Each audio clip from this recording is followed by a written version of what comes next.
Hey guys, it's Mathel here once again, and today I have the pleasure to introduce to you probably the thickest character I've ever made and maybe ever will make, which is a Scion, and it is a Brutus lead sprinkler strength stacking earthquake. So if you don't know what a Brutus lead sprinkler is, it's a unique item from quite a few leagues ago that gives you fire damage based off of strength. Now, we're using Earthquake, which is not a skill traditionally associated with fire damage, but it doesn't really matter because you can stack whatever you want with these scepters as long as you can still use the skill with a scepter.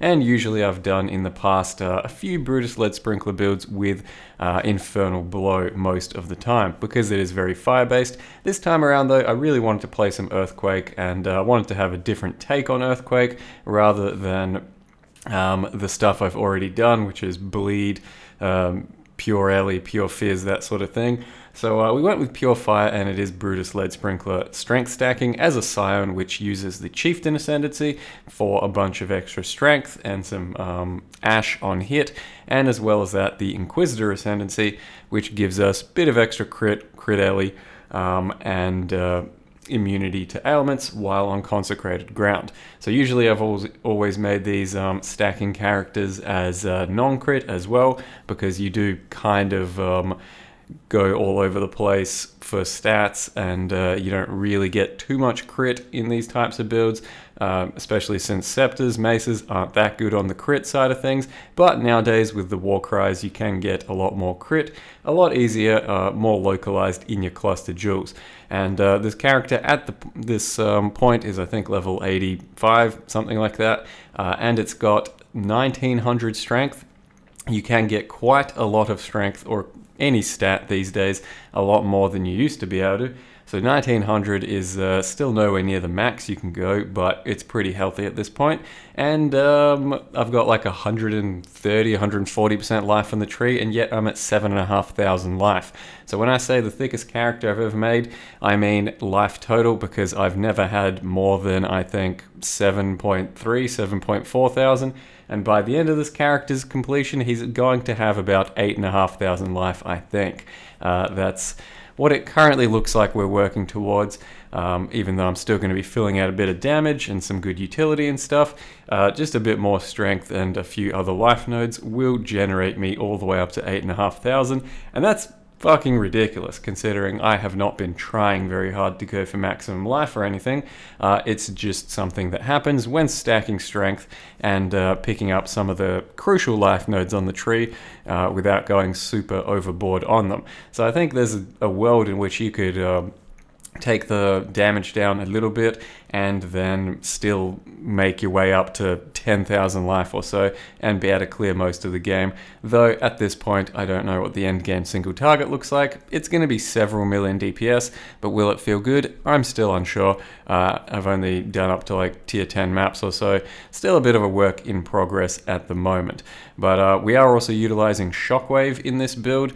So Shockwave is a support gem that you can only use with maces and staves, and it essentially just generates another big area attack whenever you attack with a cooldown on it. So I've got my Earthquake going off. When we right click, for example, we hit an Earthquake, we hit our Earthquake Shockwave, and then the Shockwave support as well. So there should be 3 pretty large hits involved there. And then with Vile Earthquake, we've got some pretty good clear speed, some good single target, and I've also got Shockwave attached to my Leap Slam so that I can get some speed clear from time to time if I want to just leap from target to target. As well as that, maybe I just want to have a bit of extra safety on the Leap Slam so I'm not missing things. Since we don't have that much area in this build, a lot of it is just coming from Pulverize, and that is from the attachment to Earthquake. But so far it's been a pretty just thick, delightful character to play up to now. Earthquake's always a lot of fun if you can make it work well. I think I'm yet to die in the character, and I could probably keep that going if I really wanted to, but maybe we'll do some dumb shit and end up ripping once or twice. But Brutus Lead Sprinkler, still looking pretty good these days, and so is Earthquake. So let me rip into how I've made this character thus far, even though it's got a few levels to go to still fine-tune some things. So here is our character, Scion, level 84, missed the memo on Heralds because, well, I don't think there's any other Scion out there not doing Heralds right now. Sweet. Anyway, as I mentioned, the build is based around Brutus Lead Sprinkler. Now, basic versions of the weapon are practically worthless right now, but the only rolls that kind of really matter here are the attack speed and the crit, but it's mostly just the attack speed. And then I bought a corrupted one that's got a bit of extra attack speed on there, and another corrupted one that just has a bit of extra area.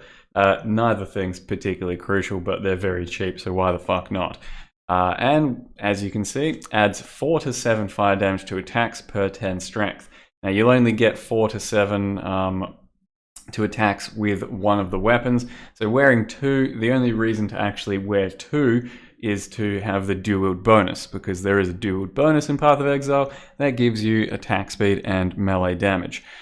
So that's why we do it, and that's why we're not using a shield, because it should feel a lot better to jump around with our Leap Slam, our Earthquake, with better attack speed and much better damage.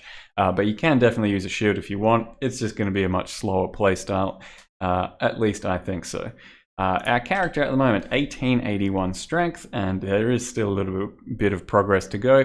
There's a decent chance I can hit 2000 if I want, but the way you really stack strength in these is mostly through gear. It all kind of adds up bit by bit, but you're going through just trying to get 50 or more strength on every single item, and it just kind of starts to add up. So we got 50 there. You can get catalysts now that give you attributes to your rings and belt as well. So 50 there, 66, using a Zoph's Blood, which you can technically craft better, but they're currently very cheap, and they do actually benefit us quite a lot, because we do need the fire penetration, and we do need the Avatar of Fire to convert whatever physical damage we still currently do into fire. But you can definitely get a better amulet out there if you want, with the right amount of strength stacking, but this one's just a very easy set it and forget it sort of thing, with how cheap it is right now as well. We grabbed a heavy belt with Hunter mod, and just put some catalysts on it, and you chaos spam until you get both attributes and strength, and we landed on a somewhat decent one, so rolling with this one. Same with boots, you just grab a hunter boot and chaos spam or use essences until you get strength, and then strength percent as well. You can also go for tailwind if you're feeling extra ballsy, and then a pretty special mod on our helm, which is kind of new from the Warlord's influence, gain accuracy equal to your strength, and then a strength roll, and I think we chaos spammed, no wait, essence spammed this one with rage essences, and this does generate us almost 2000 accuracy, so it's still not quite capping our character because we don't have much percent increased accuracy, but it's doing a lot of work, and I should be able to fix this accuracy by the end of the character. So do recommend that as well. And then grabbed an Elder Chest and chaos spammed till I got something I was pretty happy with, but I've seen the strength and strength roll like 6 times, 7 times, and I kept wanting slightly better, and then I had to varlet as well, but this is the one we're left on. So you just stack strength everywhere you can, and it does add up bit by bit. The Ascendancy itself gives another 10% over here, and then as a Scion you get a bonus 40 and 20 from our 2 little Ascendancies, and of course Scion gets a lot more passives as well, which gives you more opportunity for strength. As well as that, we are now using Wall of Muscle instead of the usual Fettle, so another 5% strength there, trying to get a bit of strength on the small node. Likewise down here, Wall of Muscle, strength. Over here though, I did go Feast of Flesh because I need attack leech somewhere, so I decided to get it on this. Got a bit of strength on that one as well, and we will work out to one more down here to get another Wall of Muscle for more strength. Another thing we do is grab a Lethal Pride. I just divined this one to try and get some benefits down here. And I only took the endurance because we got a benefit here, but originally I was going to go with Amplify, but since we got a benefit here, grab the endurance charge. But essentially just divining these till you get some decent results. Ideally, we were going for percent strength. In the end, I got this one, so I couldn't really say no to it. 20 strength on this one, 5% double damage, 5% double damage, and then Intimidate. I would have otherwise got Intimidate from my Warcry Jewel, as I have in the past from plenty of other characters, but I can save that and just use Intimidate here instead. However, it is only 10% chance, and we do hit kind of slow, so from time to time I dare say the heavy targets may not have Intimidate on them, but whatever, I'm going with it. It's good enough. And then of course the little nodes give you extra strength thanks to Lethal Pride as well, but with a good Lethal Pride we would easily bust over 2000 strength if we wanted to go that way. Rolling with an Anger Watcher's Eye. So Anger isn't that good for us, but it does give us a bit of damage, and then the Watcher's Eye can either give us penetration or crit multi, both things we desperately need. You really want to spec into all these strength nodes down here. And then no one's rolling these sorts of jewels, these Scepter and Staff ones, so I kind of had to make my own since they are pretty uncommon. And the main thing we wanted on this thing was Overlord, so that we get Fortify basically up all of the time. Don't have to put it on my Leap Slam, and I certainly could put it on Leap Slam, but I think this is too nice to pass up for like basically permanent Fortify. And then the other real nice thing we wanted was Weight Advantage, 20 Strength, and then 4% double damage, as well as 30% increased damage. But this one happened to roll Smite the Weak, another 40 attack damage, so we'll grab that in the end regardless. This one over here had the same rolls, Weight Advantage, and then Fuel the Fight, so this is where I get my Mana Leech from, and then Martial Prowess. Have yet to take it, but if I've got the available points, I probably will. So basically we're just looking for Weight Advantage and then some other cool shit ideally, but Weight Advantage is the main thing, and on at least this one, Overlord is the main thing. Then got a couple of Warcry jewels, nothing too special, just generating rage at the moment. Bit of rage there and a bit of rage there, and as well as that, bit of crit and crit multi. So it's not heavy abuse, it's just a bit of a fine tuning. And then this one here gives us Cremator so that we ignite enemies and destroy their corpses, and then Cooked Alive, bit of extra minus fire res as well. So that's the entirety of the passive tree. We have Anointed Battlecry, and not too much life gone around yet. Like I said, it's something like 130, 140%, yet still we are extremely thick. For our main links at the moment, we have Earthquake, and it's a Vile Earthquake, attached to LE damage with attacks, less duration. So if you attach less duration and have the Helm enchant, your Shockwave becomes basically instant, as you can see, as opposed to having a big delay, which is how it starts out. When you first try Earthquake, it's not even that big, but yeah, there's a pretty solid delay there.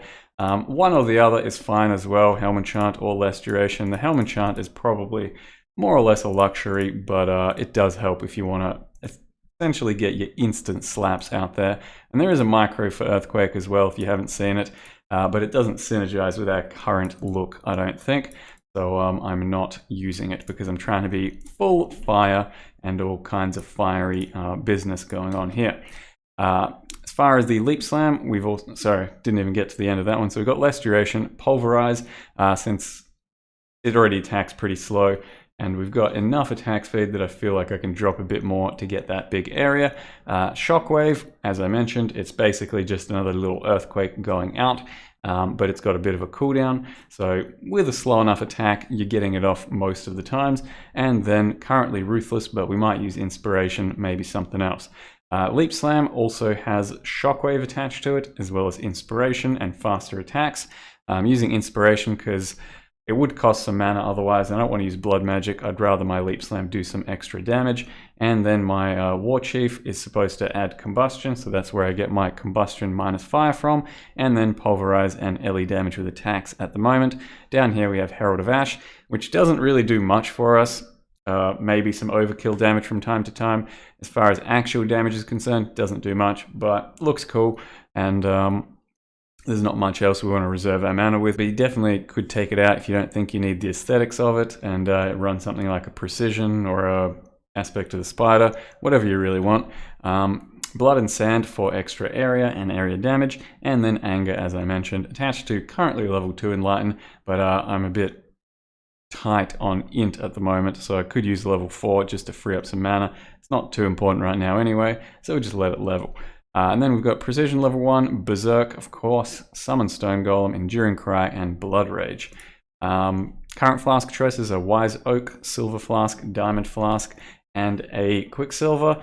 I don't necessarily need the Quicksilver because we do leap around everywhere pretty often, but it would be nice to have it for Vile Earthquake, so I don't really want to drop it, but I definitely want to use a Sulfur Flask permanently, just so we get Inquisitor basically up all of the time. Currently have not been doing that, and it's been okay. And then Cinder Swallow would be lovely to swap in over the Silver, but that's when we have to roll Curse onto either the Quicksilver or roll a Sulfur Flask with Curse immunity. So there's a few little fine-tunements to still be done, but haven't taken it through the end game and all that, and figured out what I want to do with that. But for now, I think that's all I got for you. Thickest character I've ever made. Hopefully it holds up in the end game. If it does, I hate to say it again, but possibly build a league, because it's just that good at the moment. It's very sturdy. It's not that hard to build, and it's been quite a lot of fun. So we'll see. But thank you very much for watching, and see you next time.